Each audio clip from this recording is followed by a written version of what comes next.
de João, capítulo 19, versículo 30, nos diz: quando, pois, Jesus tomou o vinagre, disse: está consumado. Essa é a sexta palavra da cruz. Cristo, ele falou 7 palavras, essa é a sexta.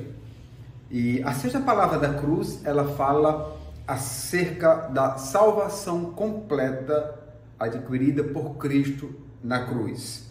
A sexta palavra da cruz, ela foi a palavra do Deus vencedor, onde ele realiza de forma completa a redenção do seu povo, ou seja, dos seus eleitos. E aqui, quando nós falamos que ele realiza a redenção de forma completa, nós precisamos atentar para o que aconteceu na cruz. Aqui nós temos a dupla exigência da lei de Deus, que é levada em conta quando nós falamos da obediência ativa e a obediência passiva de Cristo. Ou seja, Cristo, como substituto do seu povo, ele assumiu a culpa do pecado e toda a maldição, toda a condenação que o pecado trouxe. Então, ele cumpre a lei em todas as suas exigências positivas. Em outras palavras, nós podemos dizer que ele cuidou da culpa do pecado e ele cumpriu perfeitamente as exigências da justiça. Ele cumpriu perfeitamente ambas as exigências da lei. Toda a exigência que a lei de Deus requeria, Cristo vai cumprir. Nós estamos falando tanto da penal como da preceptiva. E aí é interessante entender que a obediência passiva, ela se refere à penal, e a obediência ativa, ela se refere à preceptiva.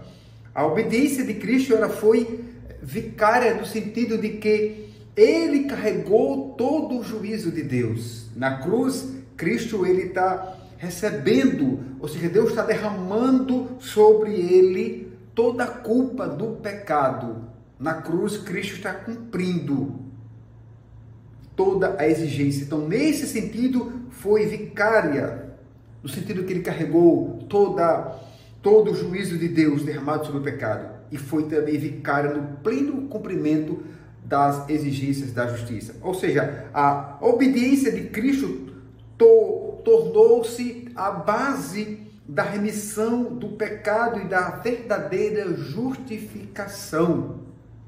A tarefa da salvação, ela estava agora concluída em Cristo.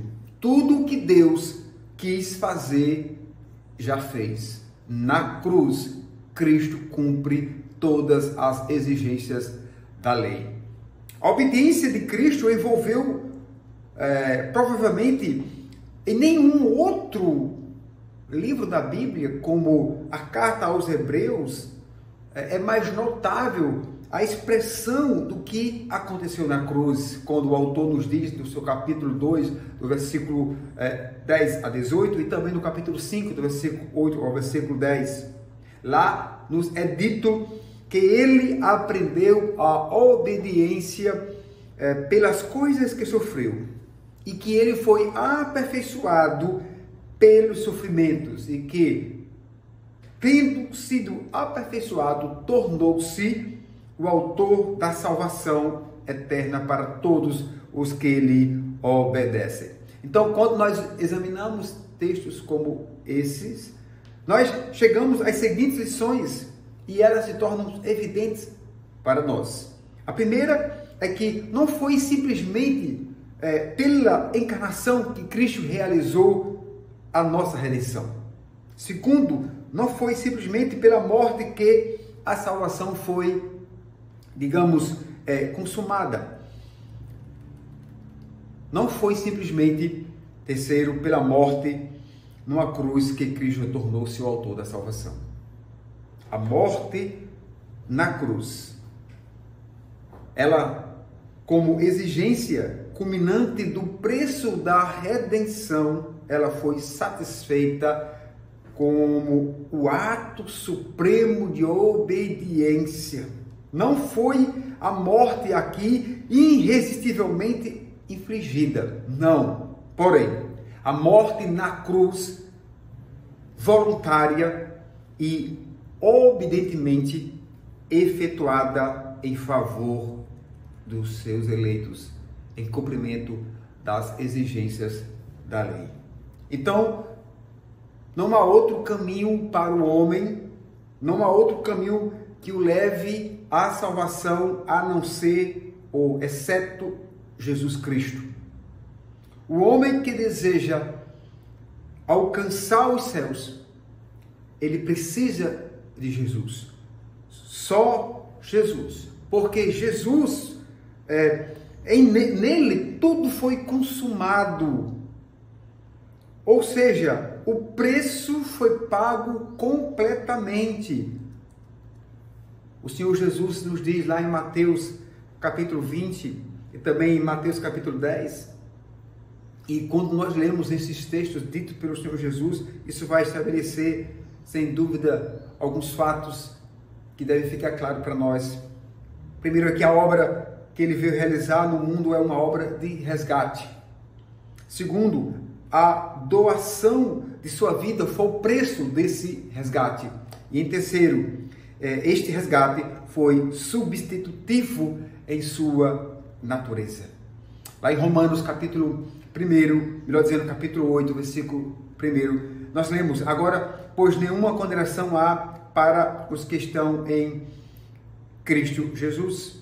E em Colossenses capítulo de número 2, 14, nós lemos: tendo cancelado o escrito da dívida que era contra nós e que constava de ordenanças, o qual nos era prejudicial, removeu-o inteiramente, encravando na cruz. Mas você pode se perguntar: que dívida é esta? O que eu tenho a ver com essa dívida? Esta é a dívida pelos pecados, desde o pecado de Adão até todos os pecados dos homens, por quem Cristo morreu. E você se encaixa nesse contexto.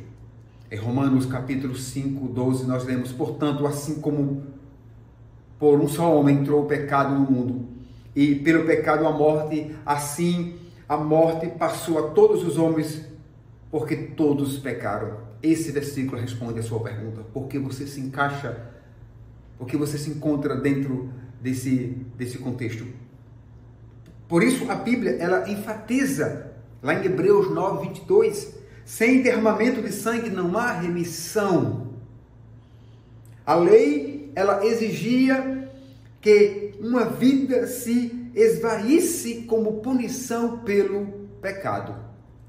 E no Antigo Testamento era a vida dos cordeiros e outros animais sacrificados que apontavam para o sacrifício vicário de Jesus. Nós podemos ver isso lá em Hebreus capítulo 9, versículo 9 ao 14. Portanto, eu quero concluir dizendo que a redenção, ela tem um significado maior do que simplesmente desejar ir para o céu. Ela não significa uma possibilidade de libertação, não. Que estamos em uma posição de possível libertação, não, ela não significa isso. Ela significa que Cristo comprou e adquiriu a nossa liberdade. Ela é a nota triunfante do Novo Testamento, todas as vezes que ela tange a corda redentora. Com seu sangue, Cristo nos redimiu.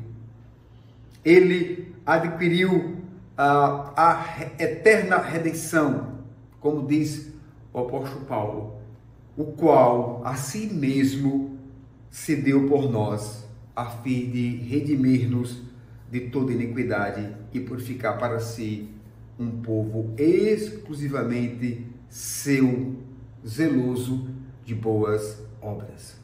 Então, o que acontece na cruz, quando Jesus diz a sexta palavra, está consumado, ele diz, está feito. Eu cumpri as exigências da lei, aquilo que os homens não podiam fazer, aquilo que os profetas não podiam fazer, aquilo que nem os apóstolos podiam fazer, eu fiz. Eu cumpri todas as exigências da lei. Cristo na cruz recebe toda a ira de Deus, toda a punição para salvar os seus eleitos. Tetelestai, está consumado.